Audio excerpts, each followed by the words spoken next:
আজ সারাদিন ধরে হচ্ছিল বৃষ্টি, আর এই বৃষ্টির মধ্যে চলে এলাম কলেজে আসবো আসবো করে আর আসাই হচ্ছিল না।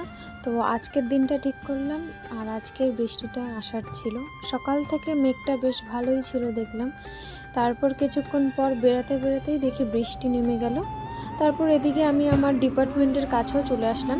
প্রতিদিনের মতো আজকেও আমার ফিলোসফি ক্লাস ছিল ফার্স্ট পিরিয়ডে, তো ওটাই করতে যাচ্ছিলাম। দেখলাম সামনে ম্যাম ঢুকে গেছিলো, তো বৃষ্টির জন্য প্রচণ্ড দেরি হয়ে যায়।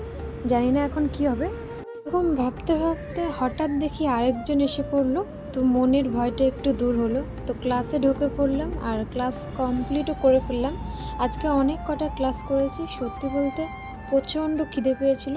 তো আমরা খেটে একদম বেরিয়ে যাব, কারণ আজকে পরপর 3টে ক্লাস করে ফেলেছি। ওই জন্য ক্যান্টিনের টাইমটা আমাদের স্যার ঢুকেছিলেন। তো আজকে কিন্তু ফিলোসফি হয়েছিল, আর এখন আমরা ক্যান্টিনের উদ্দেশ্যে যাচ্ছি, আর ক্যান্টিনে ঢুকেও পড়েছি। ক্যান্টিনে এসে তো দেখি বেশ ভিড় ছিল পেছন দিকে, তো আমরা সামনের দিকে কিছু সিট ফাঁকা ছিল দেখে বসে পড়ি।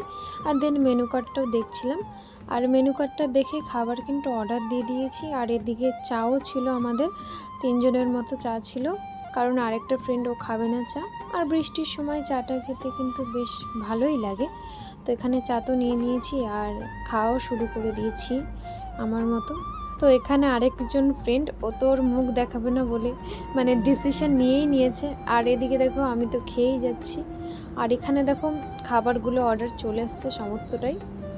তো কি নিয়েছি, কাটলেট ছিল আর ডালপুরি ছিল, আরেকটা ডালপুরি অর্ডার ছিল, তো ওটা আসতে দেরি করছিল, তাই জন্য আমরা এটা দিয়ে খেয়ে নিচ্ছিলাম। তারপর দেখি আরেকটা ডালপুরিও চলে আসে। তো আজকের ব্লগটা এখানেই শেষ করছি, দেখা হচ্ছে কোনো পরের ব্লগে।